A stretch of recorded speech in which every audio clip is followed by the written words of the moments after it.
Okay, I think with that, I will kick off the webinar. I'm sure some more people are arriving, but really, really great to see so many people already on, and it's a great turnout. So, a warm welcome to the Exora webinar on how leading mining companies are, adapting using technology for a new normal post-COVID. I'm Nick Mayhew, Chief Commercial Officer here at Exora, and I'm excited to have Pat Lowery join us again for another webinar. He's had a long and very successful career in mining, working for organizations like Anglo American, and most recently he was Technical Director for De Beers. Again, I'd like to thank you all for joining. And if you're listening on demand, of course, as well, and I hope you're all keeping safe in these unique circumstances, which all over the world, where many of us are living in, and most of us are living in. And before we get started, I'd just like to encourage everyone to follow Exora on our socials. We're very active with what we believe is kind of useful and insightful content, and it's really important for us to be creating sort of valuable insights for the industry. So search Exora on Twitter and LinkedIn. On both of those, we're called sort of Team Exora, so you should be able to find us fairly easily.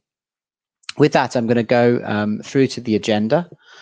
Sort of a high-level agenda here. We'll begin with a sort of a 1,000-foot view of the impact of COVID on mining, with Pat's sort of expert insight. We'll transition then to putting that in the context of, if you wish, of the sort of changing world and how the world around us is changing.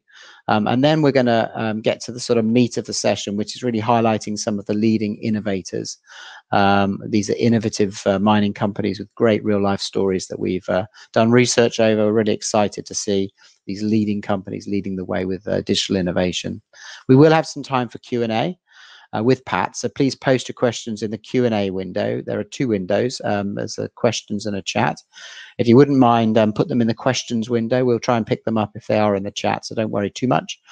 And then after the Q&A finishes, I'll just wrap up with some information around some interesting market research which Exora has done and published, and we're going to give today's webinar attendees sort of exclusive early access to that content. So before I hand to Pat, I'm just going to do a brief introduction to Exora. Many of you were on our last webinar, so I'll keep it very short. But I did want to make sure we introduce Exora to those that have not been introduced to us before. We're a brand new startup, launching initially in the minerals and mining and oil and gas sectors, but we soon expand beyond those sectors. We're an innovation hub, and we help leading global organizations discover proven and best-in-class digital technologies to support and accelerate their transformation. As part of the hub, we provide a marketplace of proven digital and hybrid solutions, and they come from world-leading industrial companies, but also startups and vendors. For industrial companies in particular, we help them take perhaps what could be innovative but bespoke solutions they've built and help them extract and package in order to allow similar companies to take advantage of their expert work. And we know of great solutions all over the world in these very large organizations. For those searching for solutions, we can offer a world-class set of innovative technologies and combine with a strong focus of putting it all in the context of the industry value chains. We're here to help you transform your business using the very best digital can offer. So welcome to Exora, discover innovation, unlock transformation. So thank you again for joining today, and let's get started. As I said before, if you're watching live, don't forget to ask questions in the Q&A window, and our team will monitor them, and I'll come back on at the end after Pat's session, and we'll run through them with Pat, question by question. So with no further ado, let me hand over to Pat Lowery, and he'll take us through the great content we've prepared. Over to you, Pat. Thanks, and good afternoon, everybody. Yeah, so mining in the wake of COVID-19, what a topic. I think what I've personally experienced from COVID-19 is my hair is getting pretty close to my wife now calling me Rapunzel. So I'm really hoping to get out of 4 or 5 months of lockdown and get a haircut in the not too distant future. But here we are talking about what are we going to do with in the mining industry post COVID-19. And I think one of the biggest questions we have is we're not really sure how long this wake is going to persist. It seems to be an ever ongoing problem we're going to face for a long time to come. So there's no quick fixes here.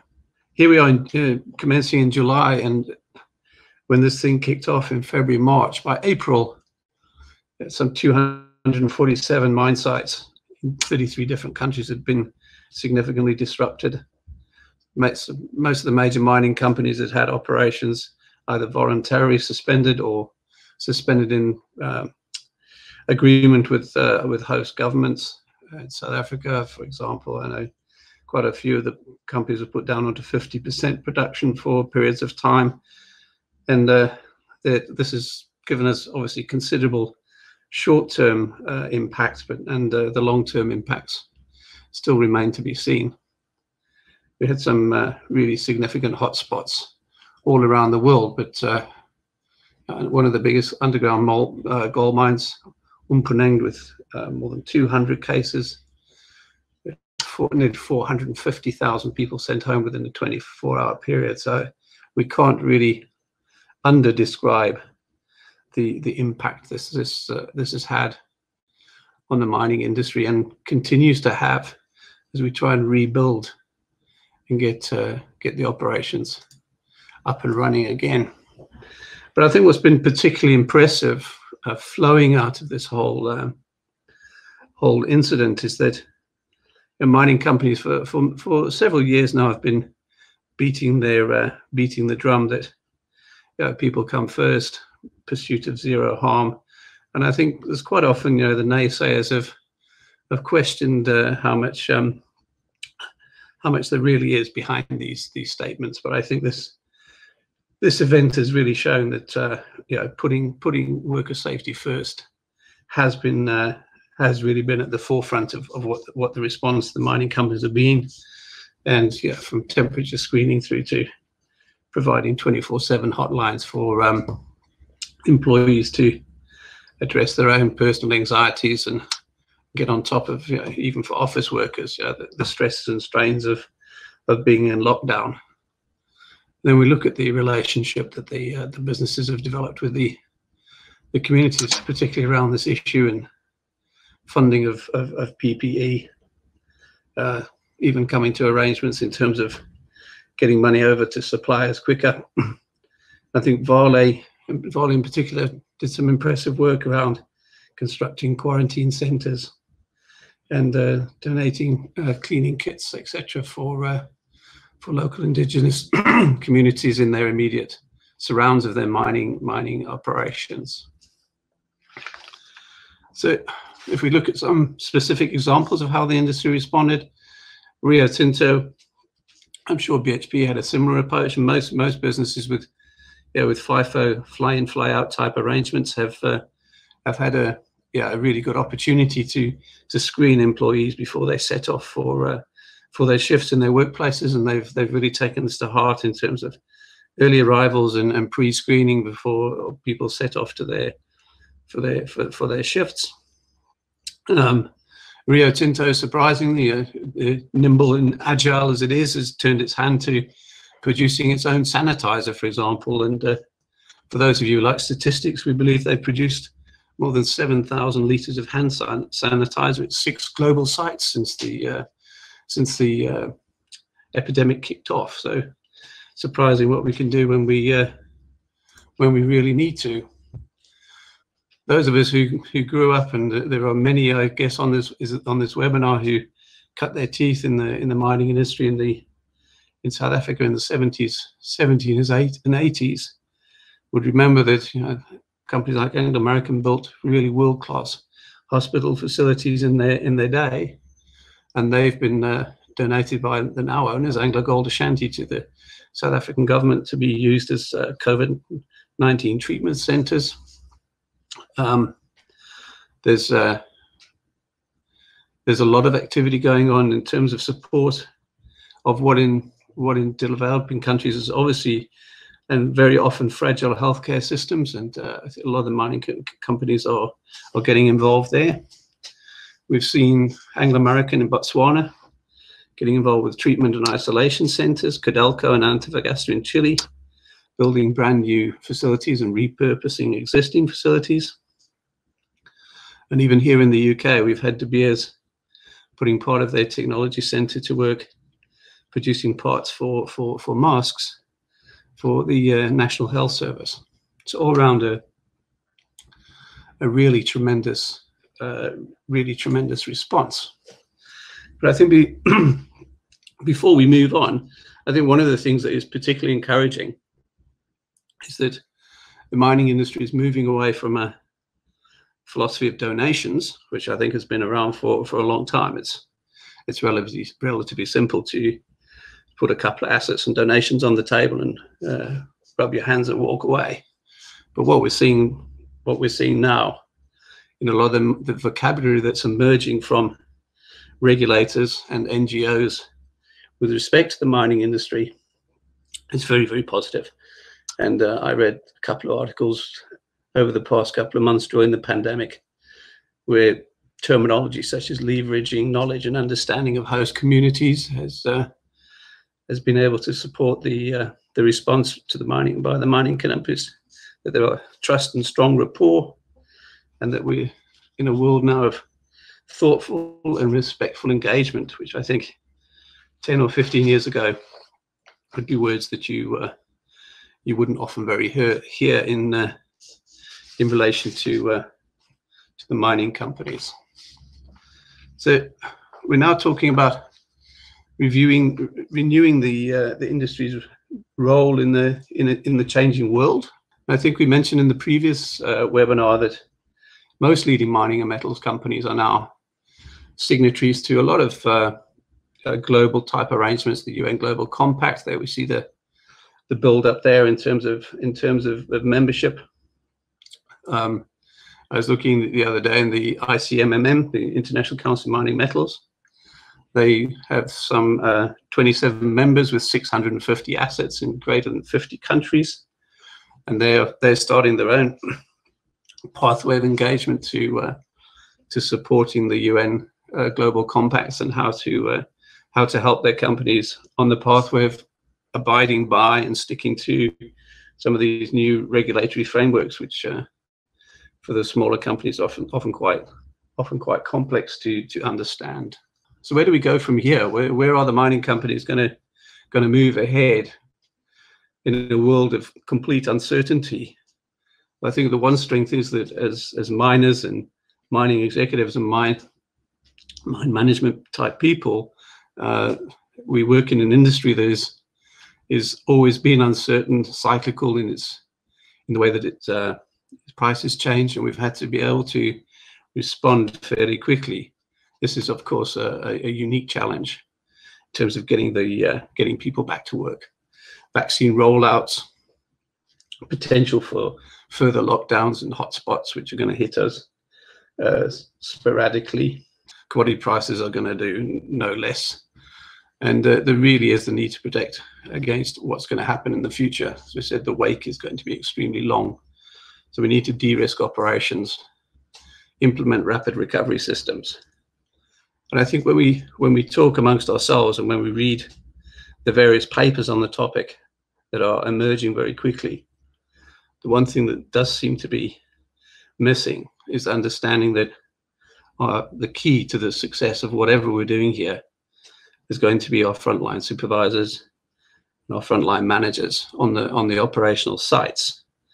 And I think we need to be 100% sure, aligned, that we're putting in the necessary change management programs and necessary training to inform these people and help them in a world that nobody is accustomed to. So if we don't put in that effort, whatever we do is not going to succeed. So we really need to ensure worker safety in the long term and de-risk our mining operations from future pandemics. Let's see how that all puts together. So it really has escalated the need for a sustainable mining sector. The pandemic has forced social and community issues to be prioritized above purely economic concerns. I get a feeling that the responsible partnerships that we have with government, which I think we're all honest, have been in many jurisdictions best described as antagonistic. Well, I think here's the opportunity. We have a common enemy now, and this is the very often the catalyst to put us out of an antagonistic approach and into true partnerships. So hopefully we can grow the spirit of rapid and collaborative action to reinforce both the government's commitments to getting economies back up and running and their focus on employment, and the mining community's need to do exactly the same. So we have to stay resilient. I think we've demonstrated that the mining community has a critical role across a whole key range of areas related to sustainability. Companies can provide a vital support system for health infrastructure in host countries, which often have weak institutions. We are a vital source of economic stability for resource-dependent nations. And where coronavirus is causing an increase in deurbanization, I'm trying to get my mind around what happens as employment opportunities in our urban centers fade. In the short term, are we going to see a move back to some of our more rural centers, and a bit of an explosion there, and an expectation of employment around what are often remote mining sites? So we do have the opportunity here. We talk about digital transformation. I think one of the issues that has prevented digital transformation taking off as it has the potential to do has been understanding on how to apply and when the benefits are going to come from. BCG had a bit of a survey with their COVID-19 investor pulse check, and more than 88% of the investors that they talked to wanted the CEOs to focus on building capabilities through digital transformation. So let's turn our minds to digital for a short period. I just wanted to share something with you that I read from Mark Kudafani in February, again from the mining in Indaba. And Mark's ambitions are always well put together, and very eloquent speaker. So we need to connect the future of mining with emerging and next generation societal values. These are the values of increased transparency, responsible technological innovation, sustainability, and shared prosperity, all of which are emergent in our world and are shaping a very different future society. Wonderful ambition, but what is hugely encouraging is when you have a response that reads, previous industry investment in engagement, listening, and responding to community needs is proving invaluable for mining companies in this crisis, allowing them to engage and deliver impactful support. And that quote comes from Dr. Nikki Black, Director of the Social, Economic and Development Program as part of the ICMM. So we're seeing that on both sides of the fence, the regulatories, the NGOs, and the businesses, all wanting to play in the same game. So let's just consider how much has changed since this statement, as recently as February, and the different future society that Mark refers to on the 4th of February, on the 2nd of July. It's here. So the time is now for fast-tracking sustainability through innovation, and COVID-19 is simply bringing the smart mine closer to reality. The global economy is going to slow, and digital transformation is a growth area in mining. Companies are going to be reassessing their operational and investment strategies right down to root and branch. We're having a growing spirit of collaboration and rapid knowledge sharing amongst industry leaders, governments, and essentially all stakeholders in the mining industry. And companies are reaching out to discover existing technologies that can be implemented quickly and quickly and effectively. Let's just have a broad look at a couple of examples. So smart mine tech, it can deliver and will deliver resilience and sustainability. There's a whole list of background there and areas that we can tackle. And again, I think we need to overarch this with deciding and defining the different type of worker that we're going to need to support this this mining technology, and also defining the change management program that is going to support it. So the innovation leaders are already taking the initiative. The technology is there now. There's so much out there. We don't need to go through lengthy R&D processes. We need to rapidly optimize our sites to deal with the long-term C19 impacts and build a sustainable basis for future operations using this technology. And there's a few areas where almost instantaneously some of the mining companies were able to unlock these technologies. BHP Billiton, very, very swiftly, it was in Chile, yeah, put together their own track and trace app. And for those of us who live in the UK, I'm going to be sending this slide to Matt Hancock to see if he could possibly get in touch with the BHP CIO for a couple of tips on how to do this. It seems to have escaped the British government, but mining companies seem to be well ahead of the game. For some time now, we've had the Resolute automated mine in Syama in Mali, which would come into its own. I think if I was a manager or an executive of this mine, I'm going to expect a lot of industrial tourism in the next 6 to 12 months once things kick off again, in terms of people understanding how in today's world they've been able to put a full mine together, operating not only automated trucks, loaders and drills, but integrating that with remote control centers, and then overlaying that with suites of analytical and optimization tools is essentially a very big shift to the mine of the future.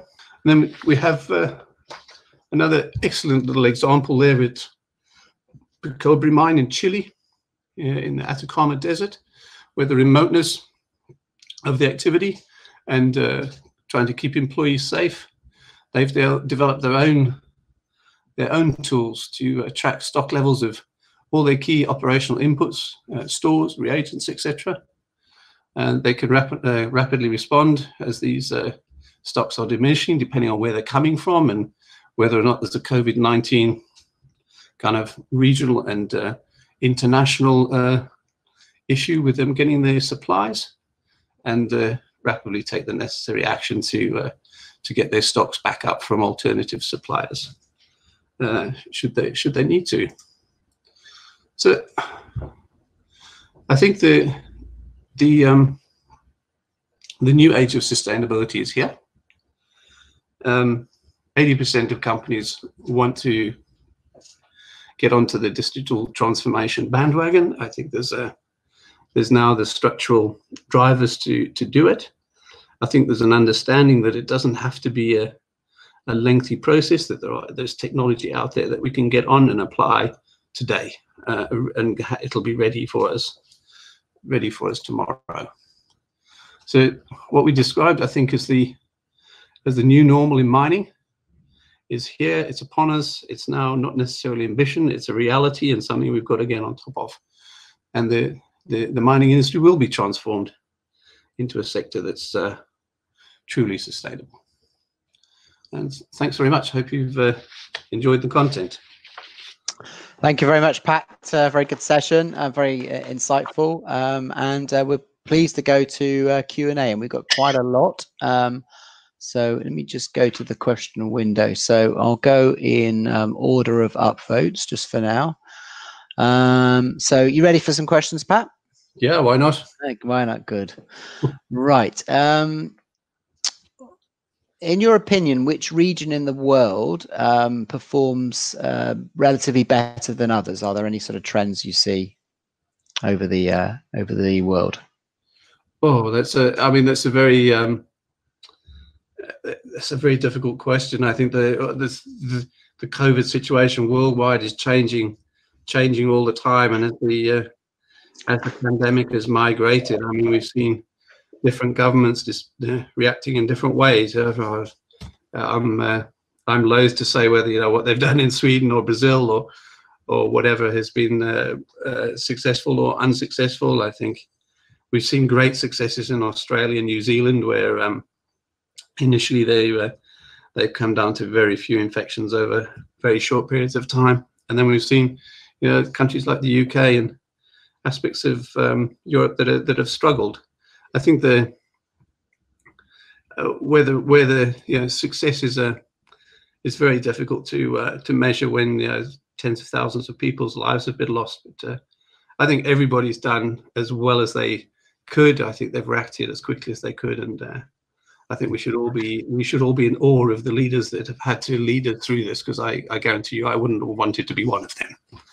No, me neither, Pat. And I know you've worked all over the world, and you won't have favorite children, right? You can't call out individual companies. Next question: how is Exora going to combat socio-economic barriers that sideline young people who may bring forth innovative ideas?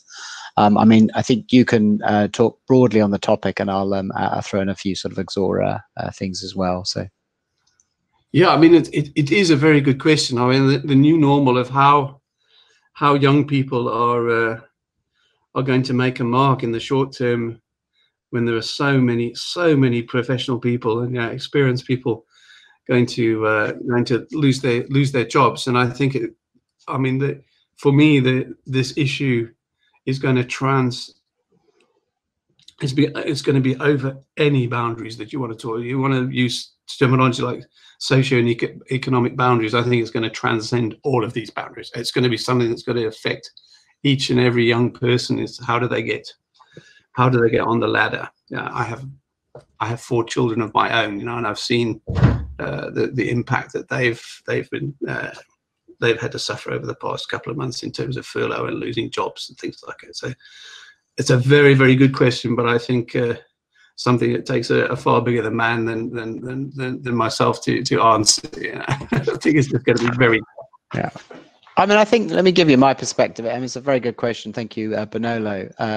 If you think about the technology world, Microsoft announced only this week that they're investing in, technical training for many millions of people all over the world, and other global technical leaders, technology leaders are doing that.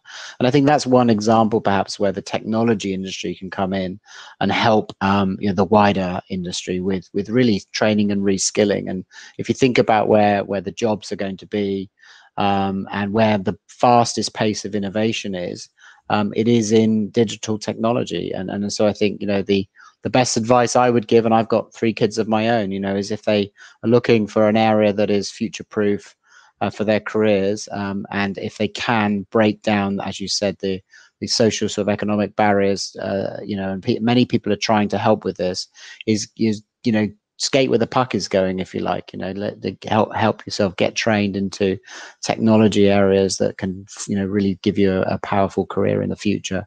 It's very easy to say, and of course there are huge sort of barriers to doing that around the world in various areas. But I think that's kind of one of the things that I think certainly the technology world is where I come from originally. It's working really hard to do, and I think Exora will do absolutely everything we can, by bringing forward digital technology to solve innovation problems. I think we are doing our little bit, if you wish, to help with growing sort of digital momentum, which itself should create more and more jobs and more opportunities, especially for young people. So really good question. And as Pat says, I don't think we can have a very simple answer to such a deep question, but I will move on if that's okay. Next question's from Umbelelo. Hope I pronounced that correctly. Will this situation rush the industry into the 4th industrial revolution sooner than expected? Sure. Really, some really high-level philosophical questions today. Again, I think the time is ripe. I think the leaders of the mining community, the top execs are faced with some really significant challenges in terms of preparing industry for the next 20-25 years under these type of conditions. And even once COVID-19 is a thing of the past, and hopefully it will either become accepted, vaccinated against, or to quote Donald Trump, it's just going to disappear. I think that's highly unlikely, but anyway, the mining executives have learned. I think the one thing mining companies do is, once they've been taught a lesson, they learn it, and once they've learned it, they put the necessary preparation in place to prevent it happening again. So I've got no doubt, there will be a little bit of a revolution in terms of the way that mining industry sees itself and how it prepares for the future. And I think the whole aspect of digital transformation that we try and get across is going to be a key catalyst and a key component of that revolution. Yeah, that sounds very, very true. Okay, a couple of people have asked, by the way, about the content. Yes, you will get a couple of things after the webinar finishes, and we'll explain that as we close today. I've got one here. What is, let me go with this one. So from Miguel, what is your recommendation for exploration business units within mining companies to show value amid COVID restrictions? Sure. Yeah. I mean, exploration business in itself is a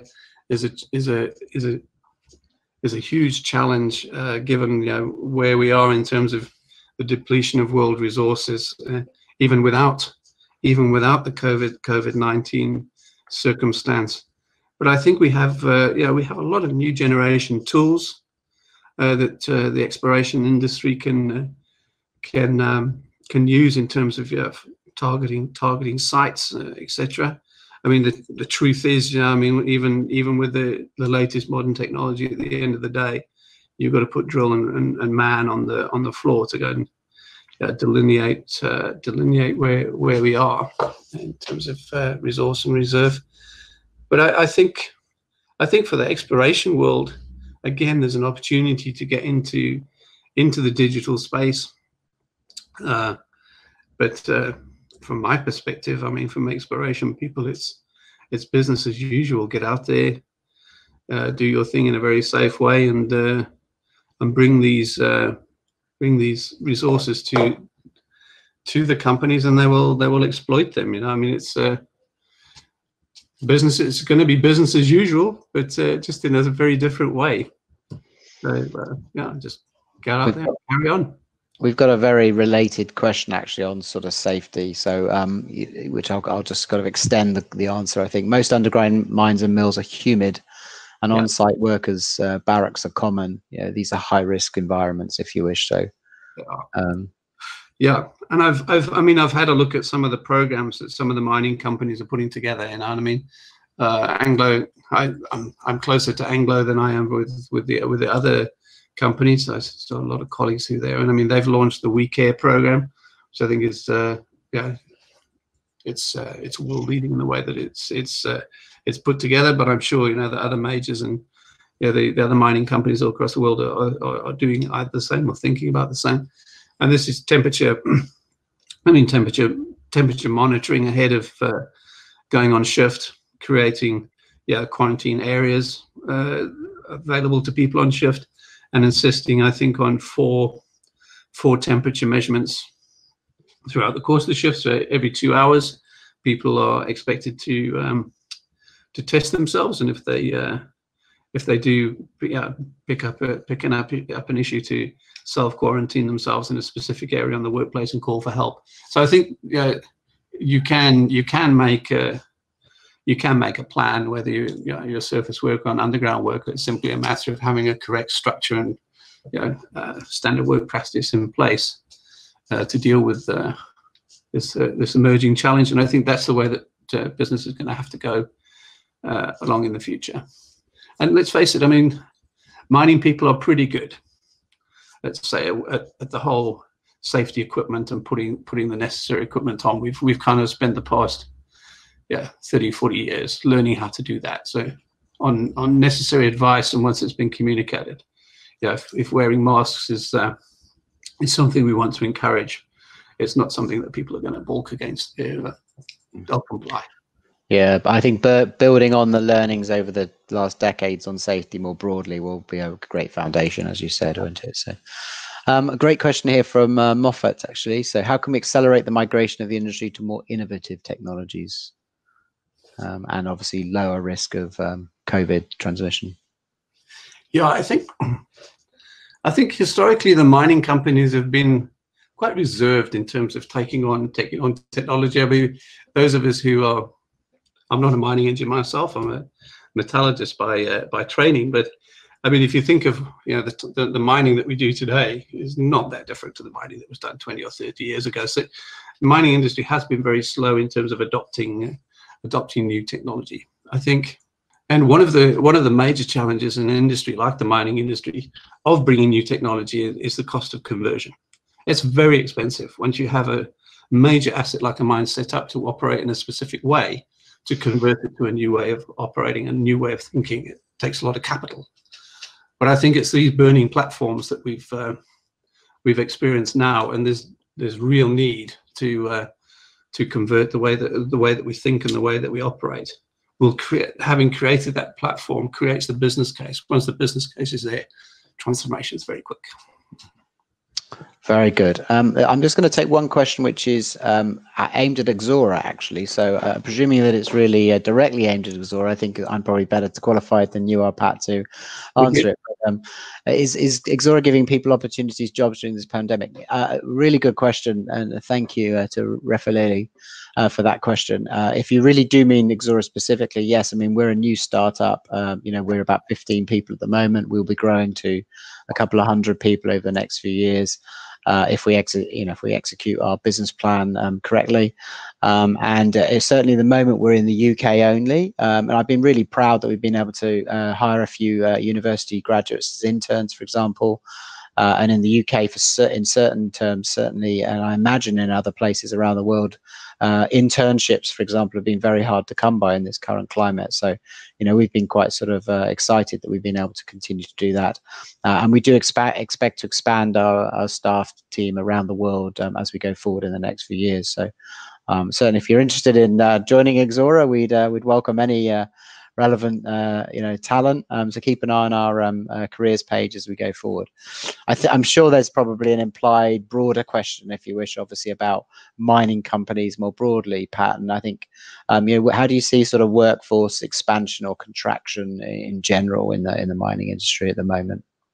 Yeah, I think that's it's a very good question, Nick. And it's what I was trying to get across at the one time during the presentation is that the new normal, the new way of doing things, and this transformation that we're going to have to go through really suggests that we need to evaluate the capacities and capabilities of the people in the industry. And unfortunately, I think to get to where we want to go, there will be a lot of people who don't have that.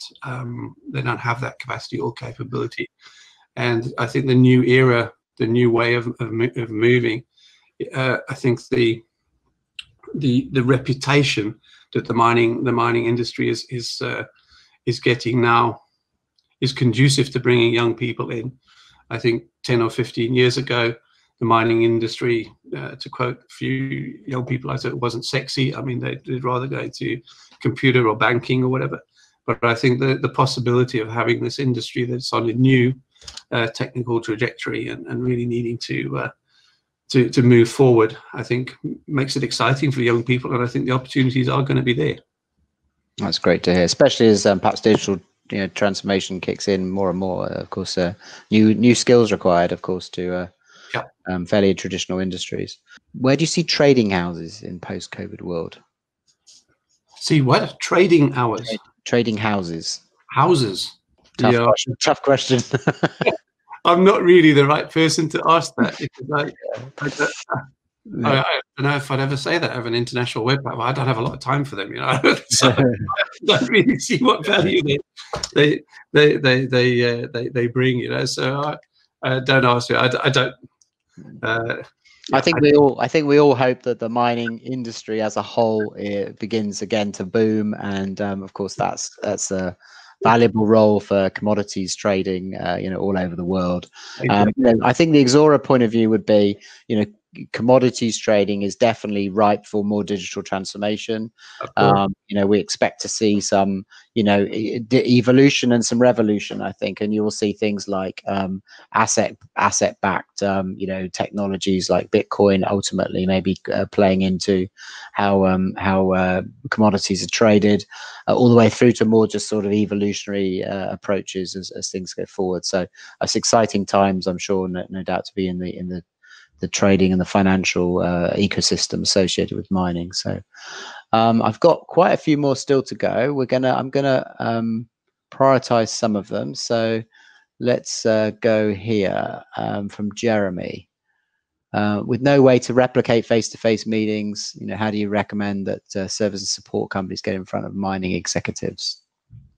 Yeah, it's a challenge for me. I mean, my in inverted commas day job that I do in my retirement is I do these multifunctional big capital project reviews. Yeah, and I mean, it's a huge challenge of how do you actually do this effectively in a world where you can't jump in a car or jump on an aeroplane and flit around the world and do things face to face.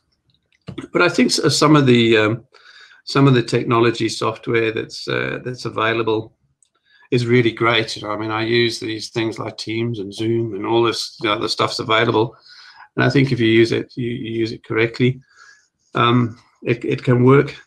How do you get face to face with the executives using it? I think in some ways it should be easier, because I'm probably far more likely to chat to somebody like this than having to go through a formal appointment and wait in my office and wait for somebody to arrive and have tea. This is a much more casual and informative way of talking to one another. So I think if you get around the PA in the right way, which is always the PA you've got to influence. I think once you've influenced the PA and got onto the agenda for the day, I think the technology is there to make it as good as face to face. Yeah, I mean, Jeremy, I run the Exora sales and marketing function, and you know, on the assumption that you're sort of asking a sort of salesy sort of question there, you know, certainly my experience has been that we, you know, can get time with people. They're digitally online. All the companies have been forced to adopt the, you know, Teams and Zoom like technologies anyway. So people are having to use it. It's not like they can't use it.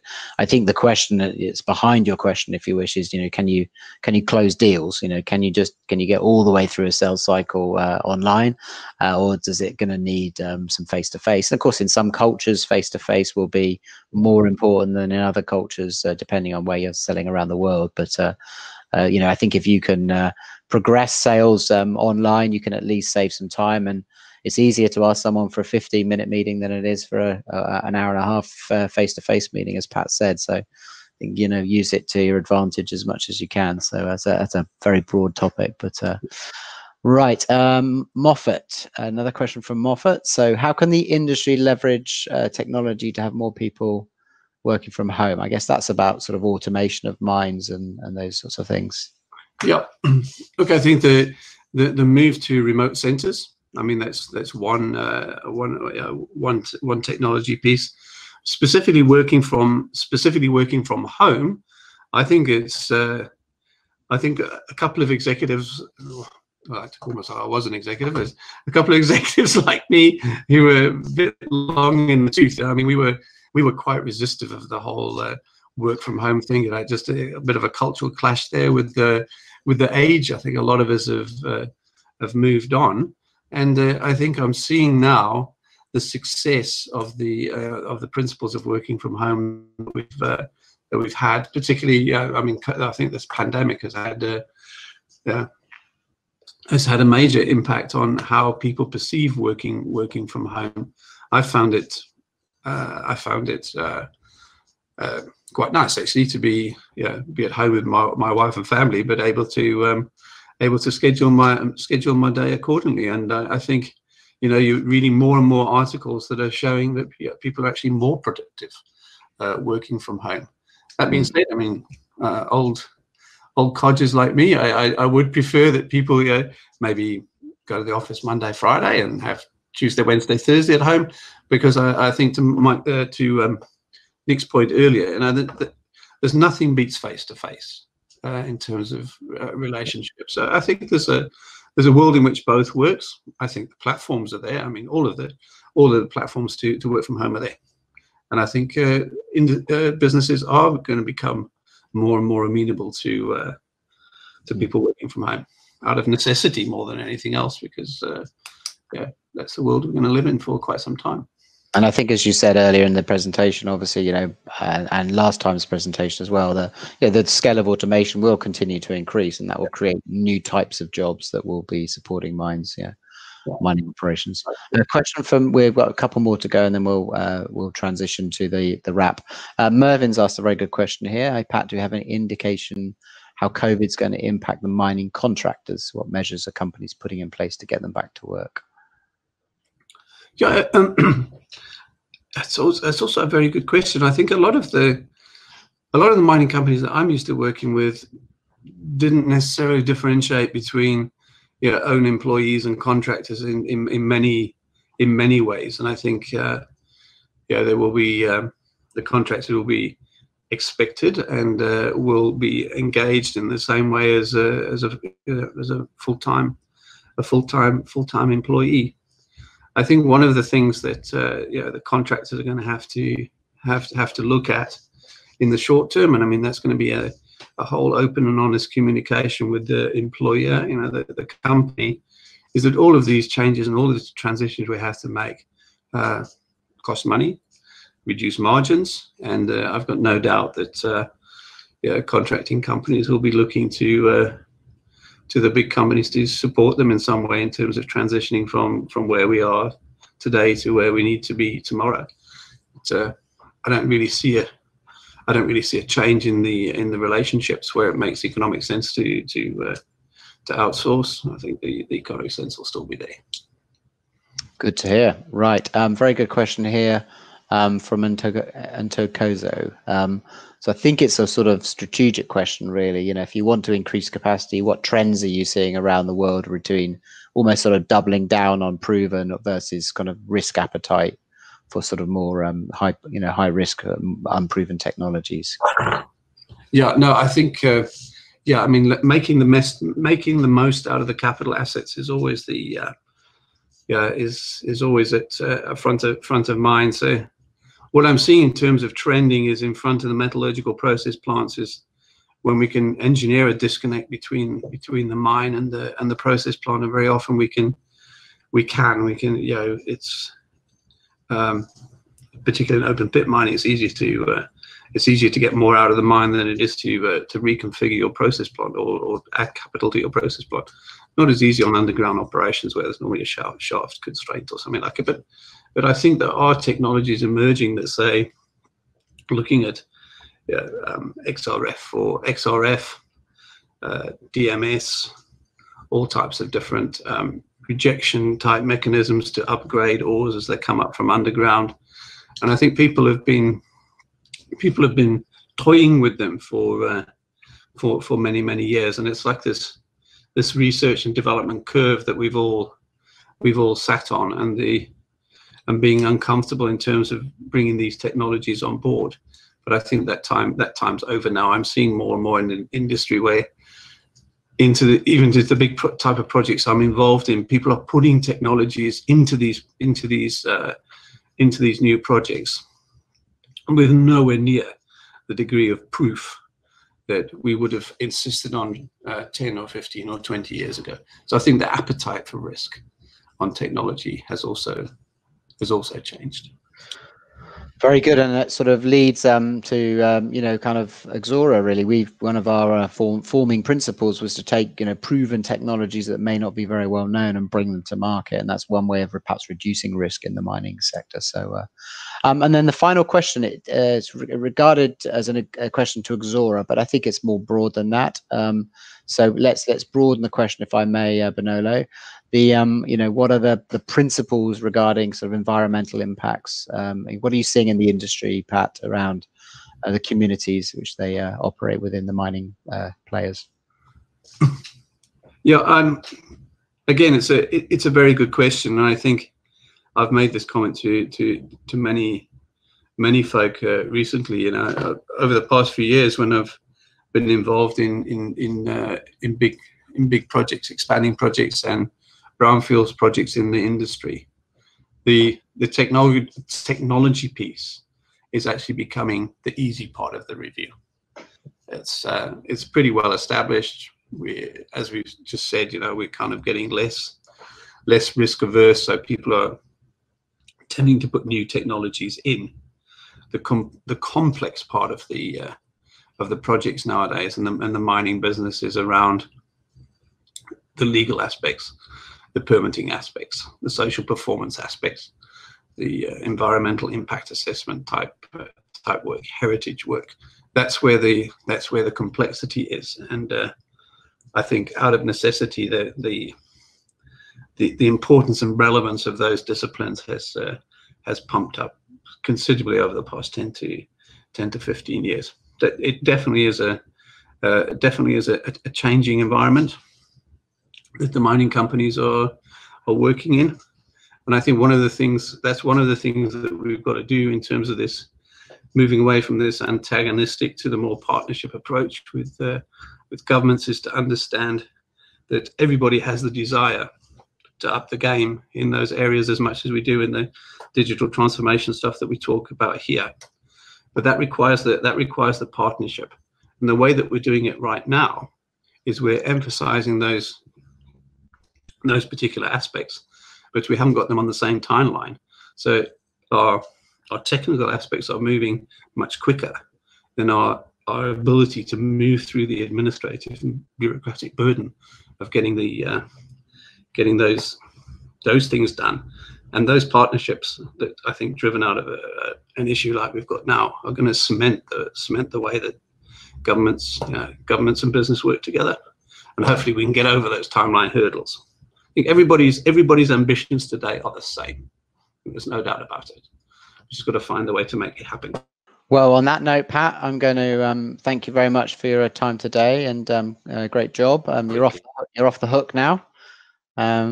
So thank you very much. I'm going to bring the event to a close with only 5 minutes to go. So with that, just a reminder that, as we said earlier, we're going to offer an exclusive preview of some market research that Exora has done, called the Exora Innovation Leaders. Now, a lot of the content today that we worked with Pat was based on our findings around some market research we did with BCG, Boston Consulting Group, to really assess how mining companies are investing in sustainability and sustainability-aligned innovation.